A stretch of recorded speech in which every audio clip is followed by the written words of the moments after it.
Hello friend, good morning. Welcome to your channel Crack WTET primary interview প্রিপারেশনের আরেকটি নতুন episode যেটির নাম রয়েছে লক্ষ্যভেদ। তো এর আগে কিন্তু প্রায় 150টির অধিক ভিডিও দেওয়া রয়েছে। তো এখন থেকে তোমরা একটি সিরিজ পাবে, যে সিরিজটির নাম দেওয়া হয়েছে লক্ষ্যভেদ সিরিজ।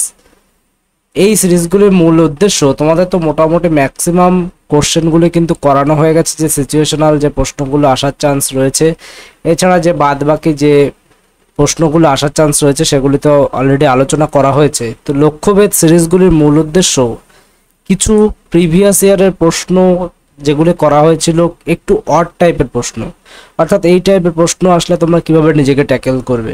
আমি তোমাদেরকে বারবার বলি, আমাদের যে এর আগে প্রায় 150টির অধিক ভিডিও দেওয়া আছে ইন্টারভিউ প্লেলিস্টে।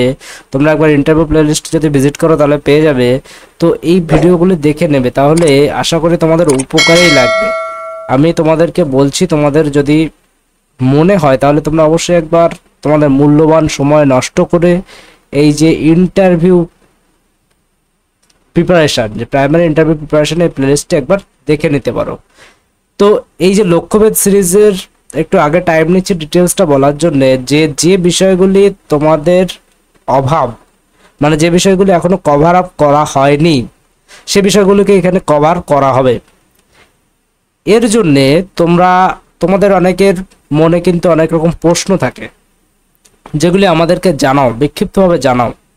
সব সময় সবার অ্যান্সার করে ওঠা সম্ভব হয় না, কারণ সেগুলি তো এক এক জায়গায় আমাদের মনে রাখাটাও খুব ডিফিকাল্ট। তো আমি বলবো, যদি কোনো বিশেষ বিষয় নিয়ে তোমাদের কোশ্চেনের ডিমান্ড থাকে, তাহলে বারবার তোমরা যদি একবারে পরে যদি না ভিডিও পাও, তাহলে তোমরা একটু আমাদেরকে নক করে দেওয়ার চেষ্টা করবে, এর জন্য একটু কমেন্ট করবে। তাহলে কি হবে, বিষয়গুলি নিয়ে আমরা তোমাদের সমস্যাগুলিকে সলভ করবার চেষ্টা করব। দেখো, অনেকেই মনে করতে পারে যে অনেক রকম মতবাদ কিন্তু থাকতে পারে, কিন্তু আমি একটি বিষয় বলবো, তোমাদের সফলতার জন্য আমরা সর্বদা আছি। তোমাদের যেটা প্রয়োজন তোমরা নির্দ্বিধায় আমাদেরকে শেয়ার করতে পারো, তোমাদেরকে আমরা যথাযথ সহযোগিতা করবার চেষ্টা করব। তো এখানে ফ্রি পিডিএফ, ইন্টারভিউ প্রিপারেশনে ফ্রি পিডিএফ রয়েছে, যেটি প্রত্যেকে বিনামূল্যে নিতে পারো। পেইড পিডিএফও রয়েছে আমাদের 3টে। তো চলো আজকে দেরি না করে আমাদের ডিটেলস, প্রথম যে কোশ্চেন, সেই কোশ্চেনে একটু চলে যাওয়া যাক। প্রথমে রয়েছে বিলীয়মান রং কি। এই প্রশ্নটি ভাবতে পারো যে হঠাৎ কেন করানো হচ্ছে। দেখো, এই প্রশ্নটি কিন্তু 2022 ইন্টারভিউতে কিন্তু একটি ক্যান্ডিডেটকে জিজ্ঞাসা করা হয়েছে, সে কারণে কিন্তু এটি তোমাদেরকে করানো হচ্ছে। বিলীয়মান রং কি? প্রথমে যদি এই প্রশ্ন জিজ্ঞাসা করা হয়, তাহলে তোমরা বলতে পারো যে ফেনোলফথেলিন যুক্ত অ্যামোনিয়ার জলীয় দ্রবণকে বিলীয়মান রং বা ভ্যানিশিং কালার বলে। বিলীয়মান রঙের পরিবর্তে কিন্তু ভ্যানিশিং কালারও ধরতে পারে। এবার অনেকেই বলতে পারো, স্যার আমার তো বাংলায় অনার্স, আমাকে কি বিলীয়মান রং ধরতে পারে? দেখো, সম্ভাবনা কম, কিন্তু আবার বলবো রিস্ক নেওয়ার কোনো প্রয়োজন নেই। গতবার ইন্টারভিউতে যে এক্সপিরিয়েন্স দেখা গেছে, আমাদের পুরোনো ভিডিওগুলিতে দেওয়া আছে, দেখবে স্টুডেন্টরা বলেছে তার বেঙ্গলিতে অনার্স, তাকে প্রশ্ন করেছে জিওগ্রাফি থেকে, বহু উদাহরণ রয়েছে এরকম। ইংলিশে অনার্স বলছে, তাকে বলছে ম্যাথ থেকে একটি ডেমো দিন। তাহলে তুমি তো প্রাইমারি স্কুলে পড়াবে, তোমার তো সব সাবজেক্টে দখল থাকতে হবে। তাহলে তুমি ইংলিশের অনার্স রয়েছে, তুমি ম্যাথে পারবে না, এটা কিন্তু করা যাবে না। সুতরাং তোমাকে রেডি থাকতে হবে। তো বিলীয়মান রং শুধু এটুকু বললে হবে না যে ফেনোলফথেলিন যুক্ত অ্যামোনিয়ার জলীয় দ্রবণকে বিলীয়মান রং বলে। তো দেখো, এই রং কোনো সাদা কাপড়ে বা কাগজে ছেটানো হলে তা গোলাপি বর্ণ ধারণ করে। খোলা বাতাসে জলীয় দ্রবণ থেকে অ্যামোনিয়া উবে যেতে থাকে এবং কাপড়ের রং ক্রমশ ম্লান হতে থাকে। কিছুক্ষণ পরে রং একেবারে বিলুপ্ত হয়। এজন্য ফেনোলফথেলিন যুক্ত অ্যামোনিয়া জলীয় দ্রবণকে বিলীয়মান রং বা ভ্যানিশিং কালার বলে। আমি আর ডিটেলসে যাচ্ছি না, এমন কিছু জটিল বিষয় নয়। পরের একটা প্রশ্ন জিজ্ঞাসা করা হয়েছে, সিএনজির পুরো নাম কি? সিএনজি অর্থাৎ যার পুরো নাম হচ্ছে কম্প্রেসড ন্যাচারাল গ্যাস। সিএনজির যে কম্প্রেসড ন্যাচারাল গ্যাস, এর যে সংকেত তোমরা যদি কেউ জেনে থাকো তাহলে কমেন্ট করো, পরের ভিডিওতে উত্তরটি বলে দেওয়া হবে। নেক্সট রয়েছে, ধরুন আমরা আপনার কাছে শিখতে এসেছি, আপনি গ্লোবাল ওয়ার্মিং এর প্রভাব কিভাবে বোঝাবেন? দেখো এই প্রশ্নটি তোমাকে যখন করা হবে অনেক ক্যান্ডিডেট কি করবে, গড় করে একটি বিষয় বলে দিয়ে যাবে। আমি জাস্ট বলে দিচ্ছি তোমাদের, স্যার গ্লোবাল ওয়ার্মিং হলো দীর্ঘ সময় ধরে পৃথিবীর গড় তাপমাত্রা বৃদ্ধি পাওয়া, যা প্রধানত মানুষের কার্যকলাপের ফলে বায়ুমণ্ডলে গ্রিনহাউস গ্যাস যেমন কার্বন ডাই অক্সাইড ইত্যাদি পরিমাণ বেড়ে যাওয়ার কারণে ঘটে। এই বৃদ্ধি ঘটা সমুদ্রপৃষ্ঠের উচ্চতা বৃদ্ধি, বৃষ্টিপাতের ধরনের পরিবর্তন এবং চরম আবহাওয়ার মতো গুরুত্বপূর্ণ জলবায়ু পরিবর্তনের কারণ হয়ে দাঁড়িয়েছে কিন্তু এই গ্লোবাল ওয়ার্মিং। তুমি ভাবলে তো আমি সুন্দর করে উত্তর বলে দিয়েছি, কিন্তু দেখো তোমাকে কিন্তু প্রশ্ন একটি আগে বলে দিয়েছে, ধরুন আমরা আপনার কাছে শিখতে এসেছি, অর্থাৎ ডাইরেক্ট হোক ইনডাইরেক্ট হোক এটি কিন্তু আপনাকে ডেমো আকারে দেখানোর কথা বলা হচ্ছে। এবার তুমি কি করে বুঝবে যে তোমাকে কি ডেমো দিতে বলছে? তুমি কি জিজ্ঞাসা করবে যে স্যার আমি কি এটা আমাকে কি ডেমো দিতে বললেন? খবরদার নয়। তুমি কি করতে পারো, দেখো প্রথমে তুমি চেয়ারে বসে আছো, তো চেয়ারে বসে তুমি বললে যে প্রথমে গ্লোবাল ওয়ার্মিং বিষয়টা কি সেটি বোঝানোর চেষ্টা করব, তার কারণগুলি বোঝানোর চেষ্টা করব। এর আগে তাদের গ্লোবাল ওয়ার্মিং এর একটি ছবি দেখিয়ে নিতে পারি, এর জন্য আইসিটি ব্যবহার করা যেতে পারে, এছাড়া টিএলএম চার্ট মডেলের মাধ্যমে বিষয়টিকে উপস্থাপন করে দেখানো যেতে পারে। তোমরা বললে বাহ, আমাদের কাছে তো কোনো টিএলএমই নেই, আইসিটি নেই, তাহলে কিভাবে ব্যবহার করব? দেখো এইসব ক্ষেত্রগুলি কিভাবে ট্যাকেল করবে আমি তোমাদের বলে দিই।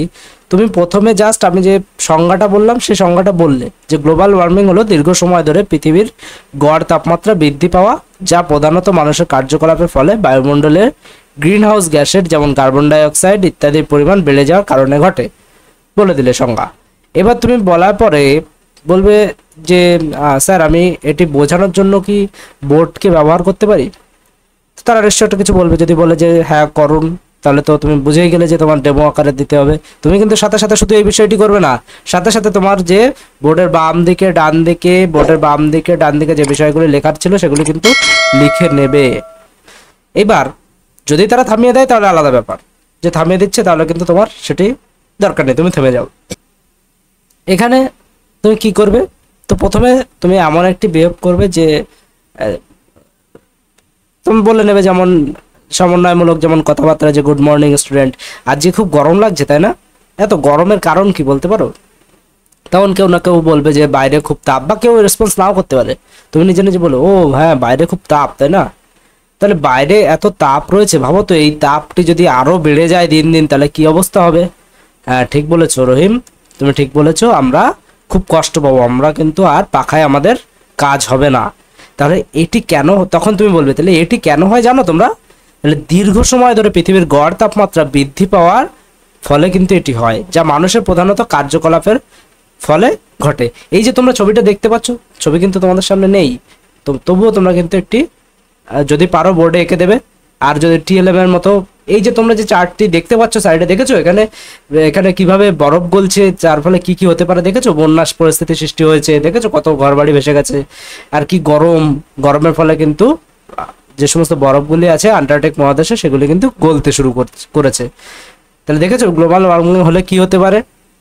তুমি এভাবে বললে, আসলেও কিন্তু কোনো চার্ট মডেল নেই, কিন্তু তুমি কিন্তু সেটি তুমি ব্যবহার জানো, সেটি ইন্টারভিউয়ারকে তুমি বুঝিয়ে দিলে। এরপরে যখন তোমার কমপ্লিট হয়ে গেল তখন তুমি বলবে যে আরও যদি আইসিটির ব্যবহার থাকে তাহলে আমি আইসিটির মাধ্যমে বিষয়টিকে আরও সুন্দরভাবে দেখানোর চেষ্টা করতে পারবো।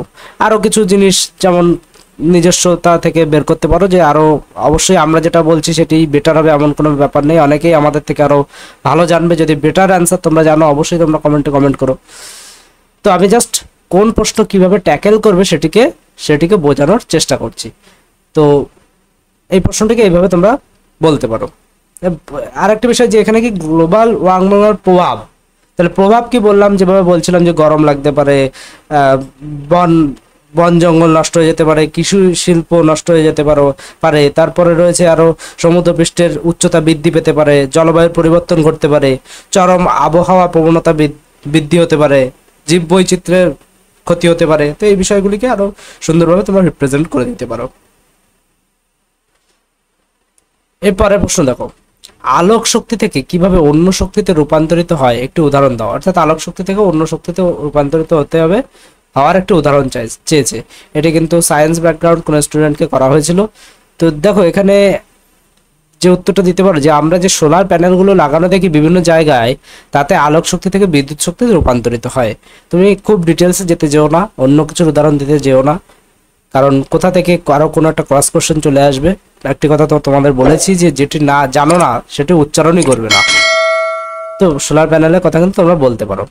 একটি বিশেষ বিষয় যে এর আগে রয়েছে যে কি, এই চাকরিকে আপনি নিজেকে কতটা যোগ্য বলে মনে করেন। ভেরি ইম্পর্টেন্ট প্রশ্ন, খুব গুরুত্বপূর্ণ। তো এটি বলার আগে আমরা আমাদের যে অ্যানাউন্সমেন্ট রয়েছে সেটি বলে দিই।